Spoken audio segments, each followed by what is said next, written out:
রাজ্যটার নাম হলো বিজয়গড়। এইখানকার রাজা হলেন রাজা বিজয় সিং। রাজা বিজয় সিং খুবই ন্যায় নিষ্ঠাবান এবং প্রজাবাৎসল্য ছিলেন। প্রজাদের সুখ দুঃখের কথা সদা সর্বদাই নজর রাখতেন। একদিন রাজা বিজয় সিং তার সেনাপতিকে নিয়ে শিকারে বেরিয়েছেন।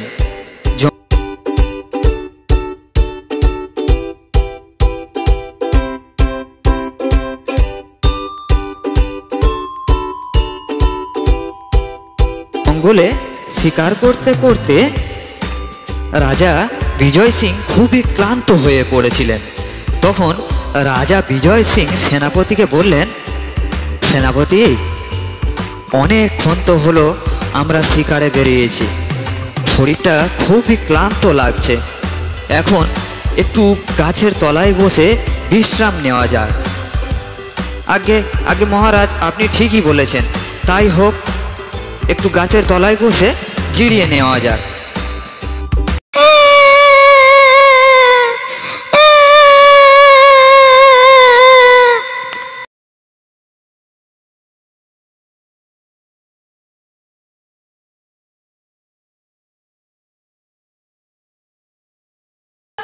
আরে সেনাপতি, কিসের যেন কান্নার আওয়াজ শোনা যাচ্ছে। আগে মহারাজ, আপনি ঠিকই শুনেছেন, কোথা থেকে যেন একটা কান্নার আওয়াজ ভেসে আসছে। চলো তো দেখি, একটু এগিয়ে যাওয়া যাক। এই বলে রাজা বিজয় সিং এবং তার সেনাপতি একটু এগিয়ে যেতে লাগলো। সেই আওয়াজ লক্ষ্য করে এগোতে এগোতে তারা একটা গাছের গোড়ায় এসে দেখল একটি অপূর্ব সুন্দরী মহিলা সেই গাছের গোড়ায় বসে বসে কাঁদছে। সুন্দরী, তুমি একা এই জঙ্গলে, গভীর জঙ্গলে কি করছো? আর তোমার কান্নার কারণটাই বা কি?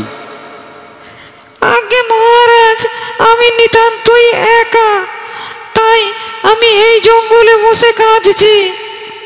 কেন তুমি একা কেন? তোমার পরিবার পরিজনেরা কোথায় আছে? আগে আমার পরিবার পরিজনেরা আমাকে তাড়িয়ে দিয়েছে, তাই আমি এই জঙ্গলে চলে এসেছি। অপূর্ব সুন্দরী সেই মেয়েটিকে রাজার খুব পছন্দ হয়ে গেল।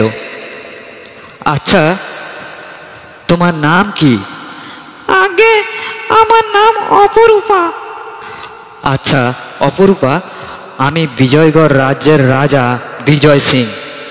আমার তোমাকে খুব পছন্দ হয়ে গেছে। তোমার যদি কোনো আপত্তি না থাকে তাহলে আমি তোমাকে রানী করে নিয়ে যেতে চাই। আগে মহারাজ, সেসব ঠিক আছে, কিন্তু আমার একটা শর্ত আছে। শর্ত? তোমার আবার কিসের শর্ত? না মহারাজ, আমি শুনেছি যে রাজা রাজাদের অনেকগুলো করে পতিপত্নী থাকে, অনেকগুলো বউ থাকে। আমি তাদের মধ্যে একটি হয়ে থাকতে পারবো না। আমাকে বিয়ে করতে হলে আপনার আগের সমস্ত বউগুলোকে ত্যাগ করতে হবে। সে কি, এ কি কঠিন শর্ত! এ আবার হয় নাকি? তাহলে তাদেরকে আমি কি করব? আগে তা জানি না মহারাজ, আমাকে বিয়ে করতে হলে তাদেরকে আগে ত্যাগ করতে হবে, তবে তুমি আমায় পাবে। এই কথা শুনে রাজা খুবই চিন্তায় পড়ে গেল। রাজা কিছুক্ষণ ভাবনা চিন্তা করে বললেন, আচ্ছা ঠিক আছে, তাই হবে, তুমি চলো, এখন আমি তোমাকে রাজপ্রাসাদে নিয়ে যাই। এই বলে রাজা সেই সুন্দরী মহিলাকে রাজপ্রাসাদে নিয়ে এলেন এবং তৎক্ষণাৎ রাজার সিপাহীদের ডেকে হুকুম দিলেন, এই কে কোথায় আছো, এই দিকে এসো। আগে মহারাজ, হুকুম করুন। তোমাদের রানীমাদের এখনই বনবাসে পাঠাও। এই বলে রাজা তার দুই পত্নীকে বনবাসে পাঠিয়ে দিলেন এবং সেই সুন্দরী মহিলাকে বিয়ে করে রাজপ্রাসাদে থাকতে আরম্ভ করলেন।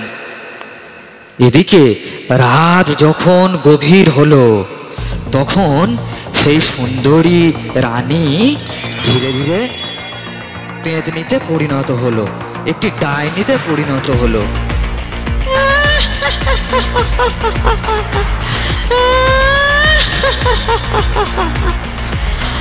আজ আমার কত আনন্দ, আমাকে আর খাবারের জন্য পরিশ্রম করতে হবে না, কষ্ট করতে হবে না।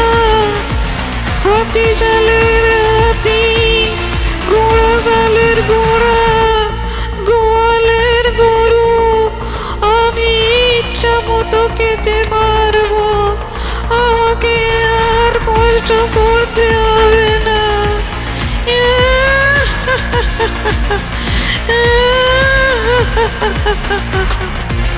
প্রতিদিন রাজা ঘুমিয়ে পড়ার পরে রাজপ্রাসাদ অন্ধকার হয়ে যাওয়ার পরে রাক্ষসী সকলের অলক্ষ্যে একটি করে হাতি, ঘোড়া, গরু আস্ত গিলে খেতে লাগলো। হাতি সালের হাতি, ঘোড়া সালের ঘোড়া ধীরে ধীরে একটা একটা করে কমে যেতে লাগলো। রাজামশাই ভেবে উঠতে পারছিলেন না যে এই সমস্ত জীবজন্তুগুলো ধীরে ধীরে কমে যাচ্ছে কেন। রাজা একদিন তার সেনাপতিকে তলব করলেন এবং বললেন, সেনাপতি, হাতি সালের হাতি, ঘোড়া সালের ঘোড়া ধীরে ধীরে কমে যাচ্ছে কেন? সব ফাঁকা ফাঁকা লাগছে যে, তুমি এদিকে কি একদম লক্ষ্য রাখো না? আগে মহারাজ, কিছুদিন হলো আমি তাই লক্ষ্য করছি, এই সমস্ত ঘোড়া হাতি এগুলো যাচ্ছে কোথায়? ঠিক আছে, তুমি এক্ষুনি এর একটা বিহিত করো। আগে জো হুকুম রাজামশাই। এই সমস্যার সমাধান করতে মন্ত্রীমশাই তার একটি বিশ্বস্ত তান্ত্রিকের কাছে গেলেন এবং তান্ত্রিকটিকে রাজপ্রাসাদে ডেকে আনলেন। তান্ত্রিককে দেখে সেই সুন্দরী রানীর খুব ভয় হয়ে গেল। তখন রানী রাজামশাইকে বললেন, রাজামশাই, রাজামশাই, আপনি আবার এই তান্ত্রিককে ডেকে আনতে গেলেন কেন? রাজপ্রাসাদে কি কোনো সমস্যা হয়েছে? সুন্দরী রানীকে দেখে এবং রানীর এই কথা শুনে সেই সাধু বাবা তান্ত্রিক বললেন, হ্যাঁ রে ডাইনি, সমস্যা তো হয়েছেই এবং আমি এর সমাধান করতে এসেছি। ডাইনি? কে ডাইনি? রাজামশাই, ওই ভণ্ড সাধু আমাকে ডাইনি বলছে, আপনি কিছু বলবেন না? ডাইনিকে ডাইনি বলবো না তো কি বলবো, দেখবি এখনই। এই বলে সাধু বাবা তার মন্ত্রশক্তি সেই রানীর উপরে প্রয়োগ করলো এবং সাথে সাথে সেই রানী ডাইনিতে পরিণত হলো এবং রাজাকে গিলে খেতে চাইলো। তখন সেই তান্ত্রিক সাধু বাবা তার মন্ত্রশক্তি প্রয়োগ করে ডাইনিটিকে ভস্ম করে দিলেন, পুড়িয়ে দিলেন। এরপরে রাজামশাই তার ভুল বুঝতে পারলেন এবং তখনই সেনাপতিকে নির্দেশ দিলেন যে, যাও এখনই যেখান থেকে খুঁজে হোক আমার সেই রানী দুটিকে রাজপ্রাসাদে ফিরিয়ে নিয়ে এসো। তখন সেনাপতি আবার সেই রানী দুটিকে বনবাসে থেকে প্রাসাদে ফিরিয়ে আনলেন এবং রাজার প্রাসাদ আগের মতো আনন্দে ভরে উঠল। প্রিয় বন্ধুরা, গল্পটি কেমন লাগলো প্লিজ কমেন্ট করে জানান। আর গল্পটি ভালো লাগলে ভিডিওটিতে একটি লাইক দিয়ে চ্যানেলটিকে এখনই সাবস্ক্রাইব করে দিন, তাহলে আমরা প্রতিদিন আপনাদেরকে একটি নতুন নতুন গল্প শোনাতে পারবো। আর ভিডিওটি শেষ পর্যন্ত দেখার জন্য আপনাদেরকে অসংখ্য ধন্যবাদ।